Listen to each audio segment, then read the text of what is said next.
اے پیغمبر، لوگ تم سے شراب اور جوئے کا حکم دریافت کرتے ہیں، کہہ دو کہ ان میں گناہ بڑے ہیں اور لوگوں کے لیے کچھ فائدے بھی ہیں، مگر ان کے گناہ فائدوں سے کہیں زیادہ ہیں۔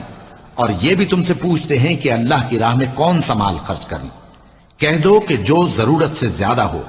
اس طرح اللہ تمہارے لیے اپنے احکام کھول کھول کر بیان فرماتا ہے تاکہ تم سوچو۔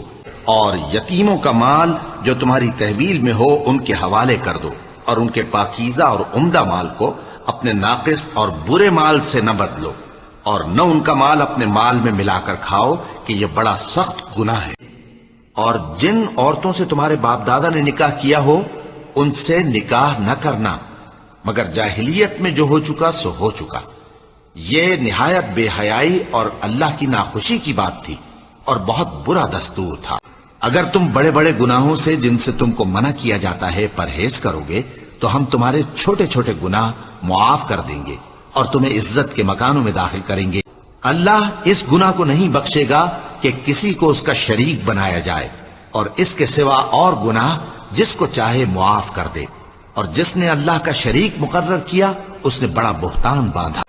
اور جو شخص کوئی قصور یا گناہ تو خود کرے لیکن اس کا الزام کسی بے گناہ پر ڈال دے تو اس نے بہتان اور کھلے گناہ کا بوجھ اپنے سر پر رکھا۔ کہو کہ لوگو آؤ میں تمہیں وہ چیزیں پڑھ کر سناؤں جو تمہارے پروردگار نے تم پر حرام کر دی ہیں۔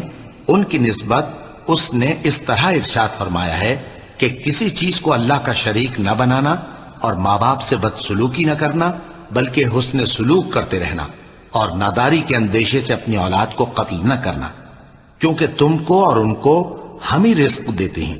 اور بے حیائی کے کام ظاہر ہوں یا پوشیدہ ان کے پاس نہ پھٹکنا، اور کسی شخص کو جس کے قتل کو اللہ نے حرام کر دیا ہے قتل نہ کرنا، مگر جائز طور پر، یعنی جس کا شریعت حکم دے۔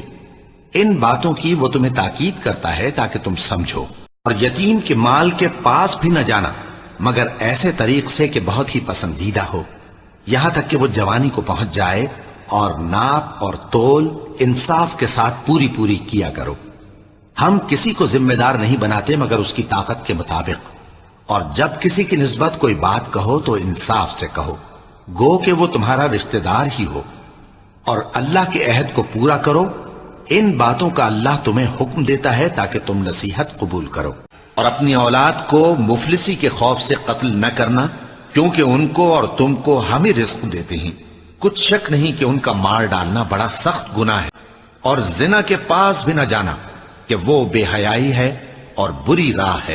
اور جو لوگ مومن مردوں اور مومن عورتوں کو ایسے کام کی تہمت سے جو انہوں نے نہ کیا ہو ایذا دیں تو انہوں نے بہتان کا اور کھلے گناہ کا بوجھ اپنے سر پر رکھا۔